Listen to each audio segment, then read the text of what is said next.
Good evening. Class 10 electricity la 5 mark question solve பண்ணலாம். So இந்த 5 mark question solve பண்ணலாம் கவனிங்க. How will you infer with the help of experiment that same current flows through every part of the circuit containing 3 resistor in series connected to the battery? ஒரு சர்க்யூட்டை போட்டுருங்க. So சர்க்யூட்டில் என்னென்ன இருக்கணும் அப்படின்னா 3 resistor in series. So 3 resistor 1 2 3 resistor அப்புறமா battery. So இதை connect பண்ணி வச்சுருங்க. கீ வேணும்னா போட்டுங்க. So connected in series. So direction of the current அப்படின்னும் போது கன்வென்ஷனல் கரண்ட்னா பாசிட்டிவ்லேருந்து போகும். ஸோ இப்படியே வந்துட்டு இப்படி வந்துடும். ஸோ இதான் வந்து டைரக்ஷன் ஆஃப் கரண்ட்டு. இது R1 R2 R3. So current ஐ தான் இருக்கும். இதில் potential drop V1 V2 V3. சரியா? V1 V2 V3. சரி, இப்போ அவன் கேட்டது என்னதுன்னா 3 ரெசிஸ்டர்லையுமே சேம் கரண்ட் போகுதுன்றாங்க. கரண்ட் போகிறத எப்படி கண்டுபிடிப்போம் சொல்லுங்க பார்க்கலாம். கரண்ட்டை எப்படி எந்த டிவைஸில் மெஷர் பண்ணுவோம்? அம்மீட்டர். சரியா? Ammeter is a device which is used to measure the current which should be connected in series. Voltmeter வந்து voltmeter is a device which is used to measure the potential difference parallel connect பண்ணும். சரியா? இப்போ இதில் என்ன கேட்டிருக்காங்கன்னா current சேமாக இருக்கா இல்லையான்னு கேட்டிருக்காங்க. அப்போ என்ன பண்ணோம் அப்படின்னா அம்மீட்டரை நம்ம எடுத்துகிட்டு ஒரு பாயிண்டில் செக் பண்ணணும். சரியா? ஸோ இந்த பாயிண்டில் செக் பண்ணோம். ஒரு ரீஜன்லையும் செக் பண்ணாலுமே எல்லா இடத்துலையுமே வந்து எப்படி காமிக்கும்னா சேமாக தான் காமிக்கும். ஸோ அம்மீட்டர் இந்த டிவைஸை வச்சு கரண்ட்டை மெஷர் பண்ணுறோம். ஒரு பாயிண்ட்லையும் இந்த சர்க்யூட்டில் மெஷர் பண்ணால் எல்லா பாயிண்ட்லையுமே உனக்கு அம்மீட்டரோட ரீடிங் வந்து சேமாக இருக்கும். ஸோ அம்மீட்டர் ரீடிங் சேமாக இருந்துச்சுனாலே அங்கே சேம் கரண்ட் போகுது அப்படின்னு சொல்லி முடிச்சணும். சரியா? ஸோ நெக்ஸ்ட் கொஸ்டின் பாருங்க. Consider a given circuit and find the current flowing in the circuit and potential difference across the 15 ohm resistor when it is closed circuit. Closed circuit இருந்தால் மட்டும்தான் current ஃப்ளோவே நடக்க போகுது. Current ஃப்ளோவோட டைரக்ஷனும் போட்டலாம். Find the current flow. So இதுவுமே series சர்க்யூட்டா? Series சர்க்யூட்டில் கரண்ட் சேமாக தான் இருக்கும். அப்போ ஃபஸ்ட் எடுத்தவொடனே என்ன பண்ணுறான் அப்படின்னா ஈக்குவலண்ட் ரெசிஸ்டன்ஸ் RS சீரீஸில் இருக்கிறதால RS ஃபார்முலா வந்து R1 + R2 + R3. அப்போனா வரும் பாரு 5 + 10 + 15. ஸோ அப்போ என்ன வரும் 20 30. RS வந்து 30 ஓம் யூனிட்டோட போட கற்றுங்க. கரண்ட்டு தானே கேட்குறாங்க, ஹோம்ஸில் யூஸ் பண்ணு. V = IR. I என்னும் போது V/R. ஸோ இந்த இடத்துல வோல்டேஜ் வந்து எவ்வளோ இருக்குது அப்படின்னா அப்போ இங்கே இருக்கிற வோல்டேஜ் இங்கே இருக்கிற ரெசிஸ்டன்ஸை மெஷர் பண்ண.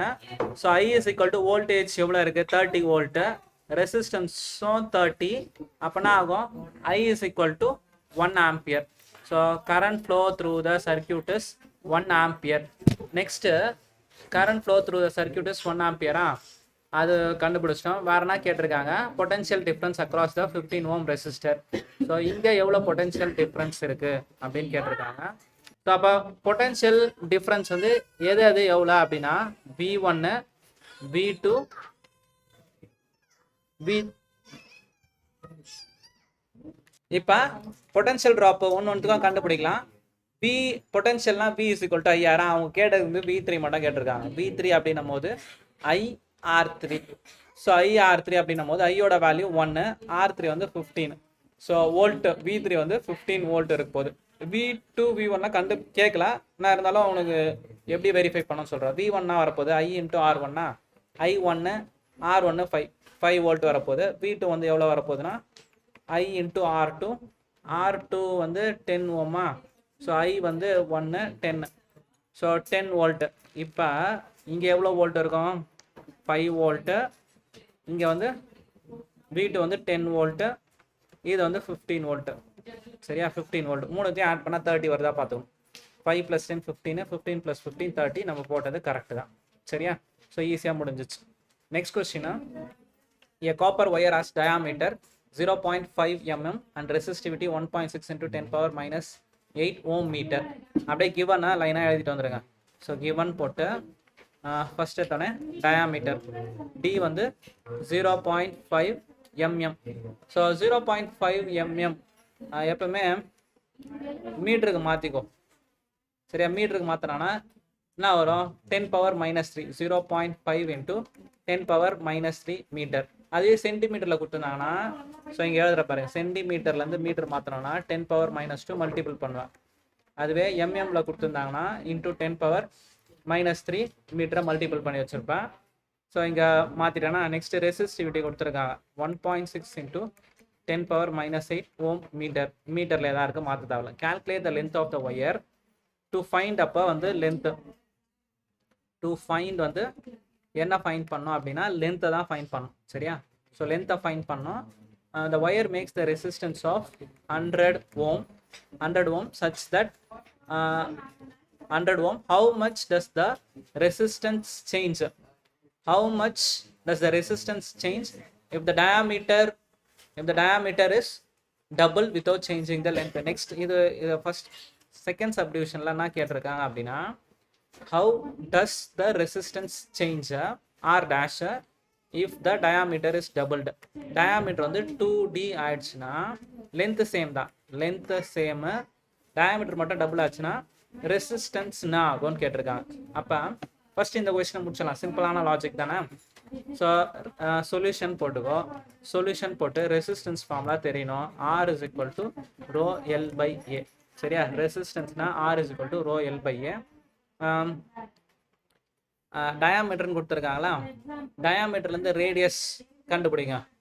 என்ன பண்ணலாம்? டயாமீட்டர்லேருந்து ரேடியஸ் வேணும்னா ரேடியஸ் அப்படின்னும் போது என்ன வரப்போகுது d/2. d/2 அப்படின்னும் போது 0.5 divided by 2 into 10 power minus 3 meter cube. இது அப்படியே கூட வச்சுக்கோ. இப்போ ஏரியா ரெசிஸ்டன்ஸ் ஃபார்முலானா அதுன்னா ஏரியா வந்து பை ஆர் ஸ்கொயரா, r is equal to rho l ஏன்னும் போது பை ஆர் ஸ்கொயர். அப்போ இந்த லாஜிக் பாரு, என்ன ஆகுது? டயாமீட்டர் டபுள் ஆகுது. டயாமீட்டர் டபுள் ஆச்சுன்னா ரேடியஸும் என்ன தான் ஆகும்? டபுளாக தான் இருக்கும். கரெக்டா?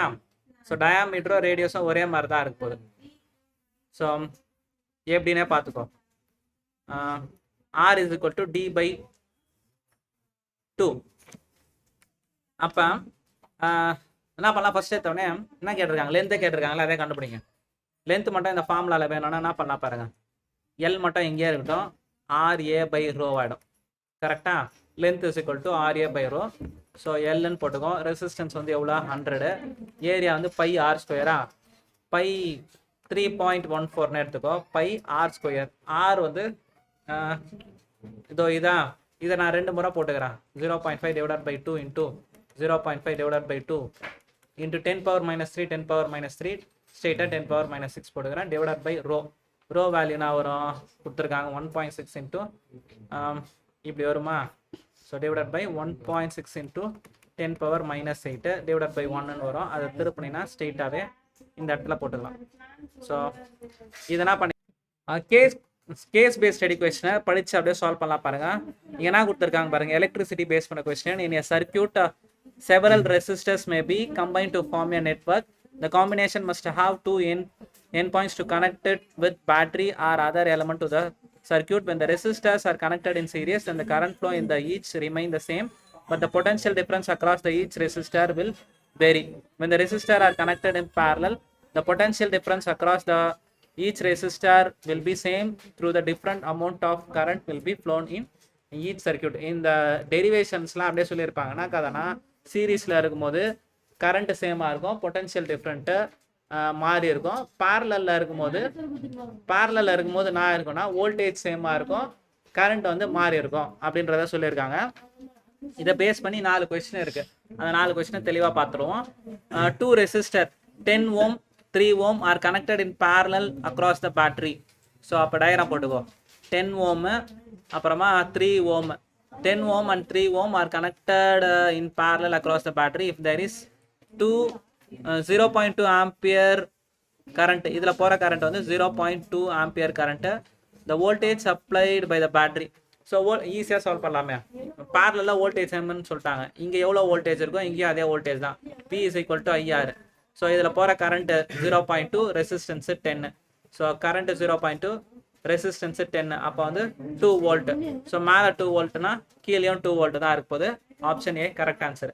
Next question, if 2 wires each having the resistance value equal to R are first connected in series and then connected in parallel. The plot showing the variation representation resistor in both cases. So formula V is equal to IR. Manoj ka, so V is equal to IR. அப்போ resistance மட்டும் வேணும்னா V by Rன்னு வரப்போகுது. So slope இப்படி போட்டோன்னு வச்சுக்கோ, ரெண்டு slope போட்டான் அப்படின்னா, ரெண்டு ஸ்லோப் போட்டோன்னா எதோட ஆங்கிள் அதிகமாக இருக்கோ அதோட ரெசிஸ்டன்ஸ் தான் அதிகம். சரியா? அப்போ இதோட ரெசிஸ்டன்ஸ் அதிகமாக இருக்கும், இதோட ரெசிஸ்டன்ஸ் கம்மியாக இருந்திருக்கும். சரியா? ஸோ இந்த ரெசிஸ்டன்ஸ் அதிகம், இந்த ரெசிஸ்டன்ஸ் கம்மியாக. ஸோ எப்போ ரெசிஸ்டார் அதிகமாக இருக்கும்னா ரெசிஸ்டார் இன் சீரீஸில் ரெசிஸ்டன்ஸ் R1 + R2 அதிகமாக இருக்கும். ரெசிஸ்டன்ஸ் இன் பேரலில் 1/R1 + 1/R2 ரெசிஸ்டன்ஸ் வந்து கம்மியாக இருக்கும். ஸோ அப்போ இதில் என்ன கேட்டிருக்காங்க, A denotes parallel combination. கன்ஃபார்மாக இருக்காதானே? ரெசிஸ்டர் சீரீஸாக இருந்தால் மட்டும்தான் மேலே இருக்கும். Next B denotes the series combination. அங்கேயும் பாசிபிள் இல்லை. A denotes series combination and B denotes parallel combination. இதுதான் கரெக்டாக இருக்கும். சரியா? A denotes series, ஏன்னா ரெசிஸ்டன்ஸ் அதிகமாக இருக்குது. இதில் தான் R1 + R2 ரெசிஸ்டன்ஸ் வந்து அதிகமாக இருக்கும். பேரலில் இருக்கும்போது ரெசிஸ்டன்ஸ் கம்மியாக இருந்திருக்கும். So A denotes series combination and B denotes parallel combination. Correct. The household circuits are connected in, பண்ண முடியும்னு சொல்லிடலாம். பேரலில் தான் ஹவுஸ்ஹோல்ட் சர்க்கியூட்டு எப்பவுமே பேரலில் தான் கனெக்ட் ஆகிருக்கும். Next, the equivalent resistance of two resistor XY is Z when connected in series and M when connected in parallel. இப்போ இந்த last கொஸ்டினா discuss பண்ணலாம். the equivalent resistance of two resistor X and Y, ரெண்டு resistor இருக்கு. இது ஒரு X, இது ஒரு Y. சரியா? So X and Y is Z when connected in series. இது ரெண்டுத்தையும் சீரீஸில் கனெக்ட் பண்ணியிருந்தாங்கன்னா அதோட ஈக்குவலண்ட் ரெசிஸ்டன்ஸ் வந்து என்னன்னா Z. சரியா? எக்ஸையும் ஒய்யும் சீரீஸில் கனெக்ட் பண்ணும்போது அதோட வேல்யூ Z.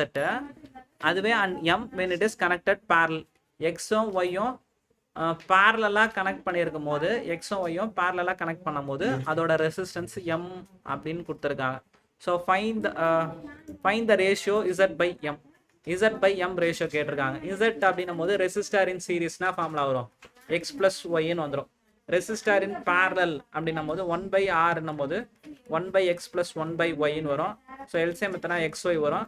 இது என்ன வரும்? கிராஸ் மல்டிபிள் பண்ணினா Y + Xன்னு வரும். இது 1/R. ரெசிப்ரோக்கல் பண்ணினா XY / X + Yன்னு போட்டுக்கலாம். இதுதான் வந்து பேரலாக இதோட வேல்யூ தான் M. ஸோ இதோட வேல்யூ X + Y, கீழே எதுவும் இல்லை 1ன்னு போட்டுக்கோ, டிவைடட் பை M-ஓட வேல்யூ இது. ஸோ M-ஓட வேல்யூனா வரும் XY / X + Y. இதை ரெசிப்ரோக்கேட் பண்ணி அதுனா Z/M is equal to X + Y/1 into X + Y divided by XY. So அதை எப்படி எழுதிக்கலாம்னா X + Y whole square, X + Y whole square divided by XY. எந்த ஆப்ஷன்னா? C option. சரியா? ஸோ கேஸ் ஸ்டடிலாம் சிம்பிளாக தான் இருக்கு. லாஜிக் அண்டர்ஸ்டாண்ட் பண்ணிட்டா தெளிவாக போட்டு வந்துடலாம். Next question, next case based study question. So பார்க்கலாம். So next question, read the passage given below, answer the following questions from the heating effect of current is obtained by the transformation of electrical energy in the heat energy. So heat energy electrical energy மாறுது. Just as mechanical energy is used to overcome the friction is converted into heat. In the same way, electrical energy is converted into heat form when the electrical current flow through the resistance wire. So heat produced in the conductor when the current flow through it is found to be directly on strength of the current, resistance of the conductor and time. So heat formula கொடுத்துருக்காங்க, Joule's law of heating அப்படின்னும் போது H is equal to I square RT தான் formula. So heat எப்படி produce ஆகும்னா electric ஒயரில் current flow இருக்கும்போது அந்த ஒயரில் resistance அதிகமாக இருந்துச்சுன்னா ஹீட் வந்து அதிகமாக ப்ரொடியூஸ் ஆகும். சரியா? ஸோ அதுக்கு தான் வந்து அந்த பல்பு, டங்ஸ்டன்ட் பல்புலலாம் யூஸ் பண்ணுவாங்க, ஹை ரெசிஸ்டிவ் மெட்டீரியல் யூஸ் பண்ணுவாங்க. ஹீட்ரு, டோஸ்டர் எல்லாத்துலேயுமே ஹை ரெசிஸ்டிவ், ஹை மெல்டிங் பாயிண்ட்டை யூஸ் பண்ணுவாங்க. ஸோ ரெசிஸ்டன்ஸ் அதிகமாக இருந்துச்சுன்னா கரண்ட் வந்து அதில் ஈஸியாக போகாது, அப்போ வந்து ஹீட் ஃப்ளோ அதிகமாக இருக்கும். அதுவே காப்பர் ஒயர்லாம் ரெசிஸ்டிவிட்டி, ரெசிஸ்டன்ஸ் கம்மி, ஸோ கரண்ட் ஈஸியாக போய்டும், அவ்வளோ சீக்கிரத்தில் சூடு ஆகாது. அதுலேயுமே சூடு இருக்கும் தான், கம்பேரிட்டிவ்லி கொஞ்சம் லெஸ்ஸாக இருக்கும். இப்போ என்னென்ன கேட்டிருக்காங்க அப்படின்னா, so electrical fuse, electrical heater, electrical iron geyser all based on the heating effect of current. Okay.